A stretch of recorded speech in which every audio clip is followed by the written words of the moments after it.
کبھی کبھی مجھے عورتوں کو ولیمے میں جاتا دیکھ کر ایک عجیب افسوس ہوتا ہے، اور مجھے حیرت ہوتی ہے کہ اس کے بارے میں کوئی کیوں منہ نہیں کھولتا۔ گلا پھاڑ پھاڑ کے تو سب کہتے ہیں عورتوں کا مزار پہ جانا حرام ہے، لیکن کبھی کسی نے یہ بھی کہا کہ ولیمے میں بھی جانا حرام ہے؟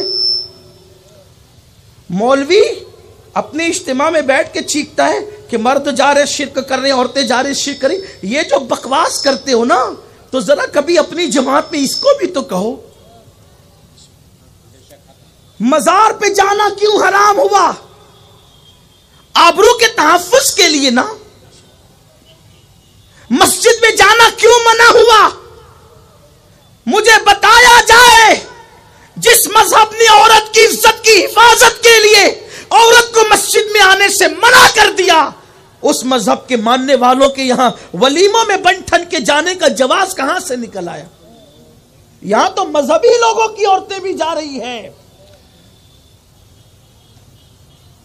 اب بات اگر کہی جائے گی تو برا سب کو لگتا ہے، مسئلہ ایک آپ ہی کو سمجھتا، اوروں کو نہیں سمجھتا۔ بہت کچھ سوچ کر بنا ہوں میں دریا کا حریف، ورنہ میں بھی جانتا تھا عافیت ساحل میں ہے، ساحل ہی میں عافیت ہے۔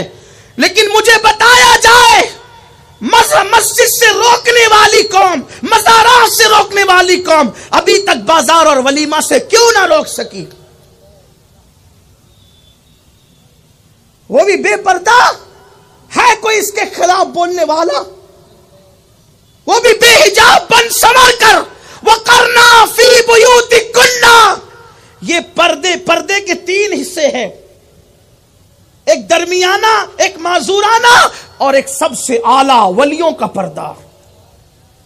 سب سے اعلیٰ قسم پردے کی ہے وَقَرْنَا فِي بُيُوتِكُنَّ، اور ڈائریکٹ خطاب یہ ان سے ہو رہا ہے جن کے بستر پہ قرآن نازل ہوا ہے، جن کے بستر پہ قرآن آیا ان کو کہا جا رہا ہے وَقَرْنَا فِي بُيُوتِكُنَّ، اپنے گھروں میں بیٹھی رہو۔ مجھے شاید کوئی میری معلومات میں اضافہ کرے اس معاملے میں کہ رسول اللہ کے دور میں کوئی ولیمہ ہوا اور اس میں خواتین کی شرکت ہوئی ہو، کوئی ذرا اس میری معلومات میں اضافہ کر دے۔ میں کوئی علامہ نہیں ہوں، کوئی محقق اور مفتی نہیں ہوں، لیکن مجھے بتایا جائے حضور علیہ السلام کے جتنے ولیمے ہیں ان ولیموں میں شرکت صرف صحابہ کی۔ سورۃ الاحزاب اٹھا کے دیکھو، اس کا ان آیتوں کا شان نزول اٹھا کر دیکھیں، اور پھر چلیے اگر با پردہ جاتی تو کوئی گنجائش کی صورت تھی، لیکن بے نقاب بے حجاب بن سنور کر دن بھر بنتی ہے اور پھر جاتی ہے،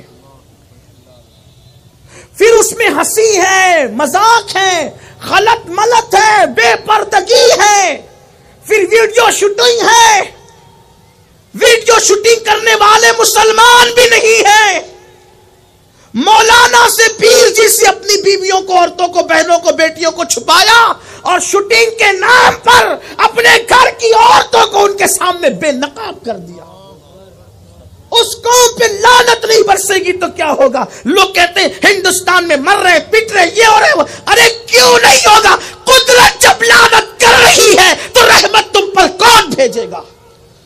قدرت جس قوم پہ لعنت کرے رحمت کون بھیجے گا؟ آپ جانتے ہیں یہ جو ناجائز اور حرام تعلقات کی لعنت شادی شدہ اور غیر شادی شدہ لوگوں کے درمیان قائم ہوتی ہے، اس کا سب سے بڑا اڈا اس وقت شادیوں کی محفل بن چکی ہے، نکاح کی محفلیں بن چکی ہے۔ ایک گھر سنورتا ہے، ایک گھر سجتا ہے، ایک گھر بستا ہے، اور سینکڑوں گھر اجڑنے کی بنیادیں اسی ایک بسنے والے گھر کے درمیان پیدا ہو جاتی ہے۔ اس کا ماتم کون کرے گا؟ اس حق پر اعلان کو ممکن ہے عورتیں برا مانتی ہوگی کہ اب ہمیں ولیمے میں جانے سے بھی روک دیا، ممکن ہے آدھی ادھوری تقریر کاٹ کے کوئی اس کا بھی مذاق بنائے، لیکن میں کہتا ہوں پردے کی پابندی کے ساتھ تو میں کوئی کلام نہیں کرتا، لیکن بے پردہ، اور یہ تو کہتا ہوں یہ تقوی کی اعلیٰ قسم۔ اگر کوئی عورت ولی بننا چاہتی، دھیان دے، مرد ولی بننا چاہتا ہے اسے روزے کی کثرت کرنا ہے، کثرت سے روزے رکھنا ہوگے، کثرت سے نمازیں پڑھنی ہوگی، تہجد پڑھنا ہوگا، قرآن کی تلاوت کثرت سے کرنا۔